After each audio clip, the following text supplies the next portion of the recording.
लोकतंत्र की जो मर्यादा है उसके विपरीत सरकार का ये आचरण है।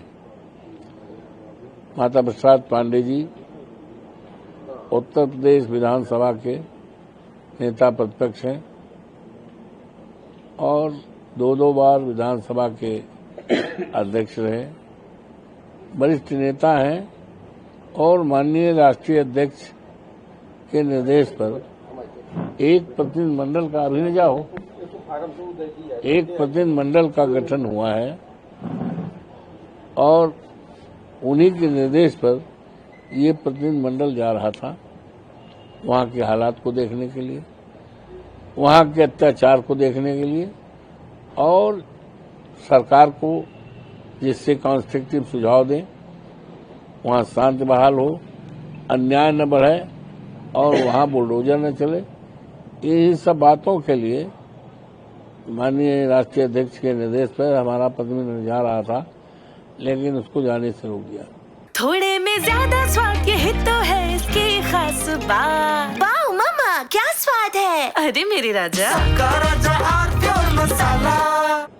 सरकार को पता है कि इतना बड़ा अन्याय कर दिया गया है, अत्याचार कर दिया है और प्रतिनिधिमंडल समाजवादी पार्टी के जाएगा तो खुलासा होगा, इसका जवाब सरकार के पास नहीं है।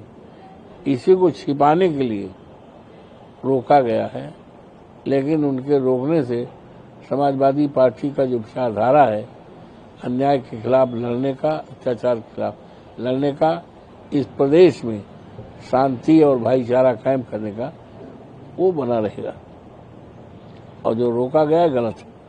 दूसरा सवाल ये है, राजस्थान के बारे में है, कप सिरप जो बच्चों को सिरप आती है, कमलनाथ ने छिंदवाड़ा वरिष्ठ कांग्रेस नेता कमलनाथ ने बच्चों की मौत के बाद सांसद सरकार को दोषी ठहराया। 7 जानों चौंकाने वाले ब्रेक ऑयल विलेक या अत्यधिक जहरीली पदार्थ है सिरप मिलाया गया, तो क्या कहना है? ये घट गई, बहुत दर्दनाक घटना है और ये चौंकाने वाली हृदय विदारक घटना है। इस घटना में जो बच्चे मरे हैं उनके परिवारजनों के प्रति हमारी पार्टी का, समाजवादी पार्टी का हमारा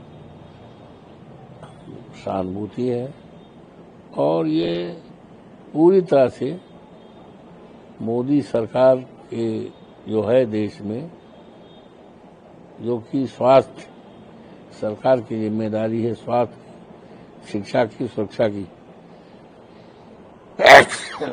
जब इलाज के दौरान ऐसी दवाएं दे रही हैं जिससे मौतें हो रही हैं, इसी से अंदाजा लगा सकते हैं कि चाहे प्रदेश की सरकारें हों और चाहे हमारी केंद्र की सरकार, पूरी तरह से फेल है।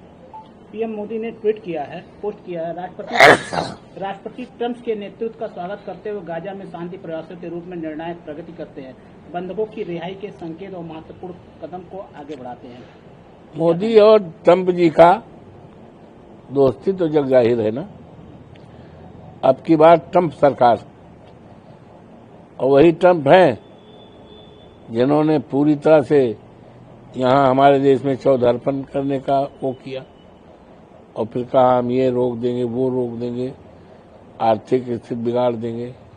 तो पता नहीं इनकी दोनों दोस्ती इस देश को कहाँ ले जाएगी। अच्छा बात नहीं। गाजा में जो शांति बहाली की प्रक्रिया शुरू हुई, उसको किस नजर से आप देखते हैं? वो ठीक है, शांति तो होनी चाहिए, अच्छा कदम है, सराहनीय कदम है। कहीं भी हो देश में, पूरी दुनिया में शांति होना चाहिए। युद्ध से कोई रास्ता नहीं। युद्ध जो है विनाशकारी होता है, युद्ध जो है विनाशकारी होता है और शांति जो है वो विकास और भाईचारा और स्थिरता पूरे देश और दुनिया में लाता है।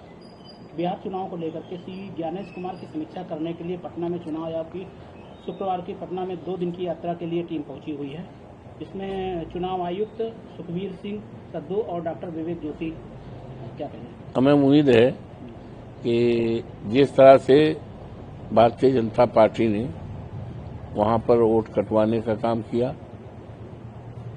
और लोकतंत्र की हत्या करने का काम किया, जिस बात को लेकर लोकसभा के सदन के चलते माननीय अखिलेश जी के नेतृत्व में और इंडिया गठबंधन के राहुल जी के नेतृत्व में हम लोगों ने धरना भी दिया था और चुनाव आयोग के सामने ज्ञापन, लेकिन चुनाव आयोग को ज्ञापन देखने का, बात सुनने का मौका नहीं मिला।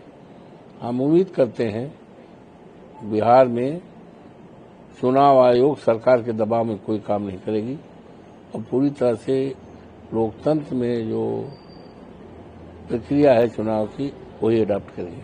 क्या लगता है अच्छी बात है। कैसा होगा? फेयर चुनाव हो जाएगा तो सत्ता परिवर्तन हो जाएगा। वहाँ की जनता, वहाँ के लोग पूरी तरह से सरकार के कुशासन से ऊब चुके हैं, सरकार को बदलना चाहते हैं। बदलने की बयार वहाँ चल रही है। यदि चुनाव आयोग सरकार के दबाव में काम न किया, निष्पक्ष चुनाव हुआ, सभी मतदाताओं को मत देने से रोका न गया, वोटों की चोरी डकैती न हुई, तो निश्चित तौर से वहाँ परिवर्तन होगा। भारतीय जनता पार्टी की सरकार जाएगी। अभी कल आपने एक प्रेस किया था शिक्षकों को लेकर के, क्या है, क्या उस मामले को कहाँ तक लेके जाएंगे? हमने जी। देखिए, ऐसा है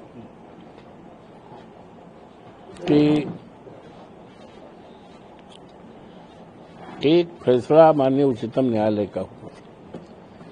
न्यायालय के फैसले के बारे में हमें कोई टिप्पणी नहीं करना है। हम समाजवादी पार्टी के लोग, हम जैसे कार्यकर्ता, हमारे नेता, पूरी समाजवादी पार्टी, हम न्यायालय का आदर करते हैं, संविधान का आदर करते हैं। न्यायालय के आदेश के बारे में हमें कोई कमेंट नहीं करना, नॉट ए सिंगल वर्ड हमें कुछ नहीं कहना है। लेकिन एक बात जरूर कहना है कि सरकार की तरफ से पैरवी नहीं की गई। सरकार की तरफ से माननीय उच्चतम न्यायालय के समक्ष पैरवी नहीं की गई। सारे तथ्य शिक्षकों के लिए सारे तथ्य नहीं रखे गए, और अगर तथ्य रखे गए होते तो न्यायालय का हमारा गौरवशाली इतिहास है। न्यायालय के द्वारा इस देश में अनेकता में एकता का जो सूत्र है मजबूत हुआ है, और उत्तर प्रदेश में सांप्रदायिक ताकतें कुछ बढ़ चढ़ के काम करना चाहती थी, लेकिन माननीय उच्चतम न्यायालय ने आदेश से वहां पर स्थिति बहाल रही है। तो पैरवी नहीं किया, और ये जानबूझ कर नहीं किया, क्योंकि ये चाहते हैं कि ये इसमें देश में 20 लाख शिक्षक इन्वॉल्व हैं। अब किसी की नौकरी हो गई है 25 साल पहले, 15 साल, 20 साल, 18 साल, अब उनको परीक्षा देने के लिए कहा जा रहा है। तमाम ऐसे आईएएस हैं, सीनियर आईएएस हैं, जो कमिश्नर हैं, सरकार में प्रमुख सचिव हैं, आज उनको कह दिया जाए कि आईएएस का परीक्षा में बैठ करके कॉम्बिनेशन क्वालिफाइड करो, नहीं कर पाएंगे। तो ये, और जो शिक्षक भर्ती हुए थे, शिक्षक जब भर्ती हुए थे तो जो नियमावली थी, जो शर्तें थे, रूल्स थे, उस आधार पर किए गए। लेकिन सरकार ने न्यायालय के सामने समूचा पक्ष नहीं रखा, और 20 लाख देश में शिक्षक ऐसे हैं। एक परिवार के साथ अगर 5 ही जोड़ दिया जाए तो कम से कम 1 करोड़ देश के लोग उनकी नौकरी जाने से, और सुनते हैं एक शिक्षक ने आत्महत्या तक कर ली है। तो इस मामले को सदन में हम उठाएंगे, हमारे नेता माननीय अखिलेश जी, हमारी पार्टी उठाएगी, और शिक्षकों को मुझे पूरी तरह से उम्मीद है कि, और सरकार पर दबाव डालेंगे, सरकार पुनर्विचार याचिका माननीय उच्चतम न्यायालय के सामने रखे, ठीक से पैरवी करे। मुझे उम्मीद है न्यायालय पर न्याय जरूर मिलेगा, और जो फैसला न्यायालय का हुआ है उस फैसले के बारे में हमें न कोई टीका करना है, टिप्पणी करना है, न उसके खिलाफ कोई बात करना है। हम लोग न्यायालय का आदर करते हैं, संविधान का आदर करते हैं। तो इसलिए सरकार ने जानबूझ करके, ये शिक्षक हट जाएंगे तो नए अपने लोगों भर्ती कर लेंगे, जो उन्होंने कर ले, इसीलिए उन्होंने पैरवी नहीं किया। तो उसको पैरवी करने के लिए हम केंद्रीय मंत्री से भी मिलेंगे, प्रधानमंत्री जी से भी मिलेंगे, हमारे नेताजी, और पार्लियामेंट में इस मामले को उठाया जाएगा कि इसमें पूरी तरह से सरकार पुनर्विचार याचिका माननीय उच्चतम न्यायालय के सामने ले आवे और ठीक से पैरवी करे, जिससे शिक्षकों को न्याय मिल सके। अरे श्रीमती जी, कुछ तो सस्ता लो।